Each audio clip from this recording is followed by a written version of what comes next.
আমরা নর্মালি জানি যদি আম গাছে এই ছিজনি পাতা চলে আসে তাহলে আমের মুকুল আসে না, কিন্তু আমার এই গাছগুলো দেখুন, এই গাছগুলো দেখলে এই ধারণাটা কিন্তু ভুল প্রমাণিত হবে।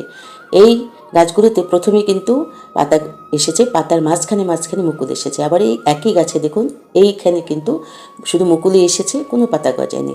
আবার এটি দেখুন, এতে এই যে পাতা চলে এসেছিল, আমি তো ভেবেছিলাম মুকুল ধরবেই না, কিন্তু মুকুলও এসেছে। আবার এই গাছটি দেখুন, এতে কিন্তু কোনো পাতা নেই, শুধু মুকুল।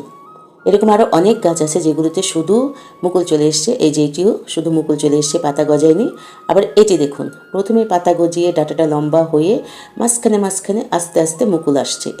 এই যে দেখুন, এটি মাঝখানে কিন্তু বড় পাতাও হচ্ছে, আবার মুকুলও আছে। আবার এই যে এই গাছটি দেখুন, আগাতেও মুকুল আছে, আবার গিটে গিটে কিন্তু মুকুল চলে এসছে। এই যে প্রতিটি গিটে মুকুল। প্রকৃতির লীলা বোঝা ভার, কখন কিরূপে সামনে আসবে কেউ বলতে পারে না। প্রকৃতির কোনো নিয়মই চিরস্থায়ী না, এবং নিয়মের ব্যতিক্রম আছে, এটাই তার প্রমাণ।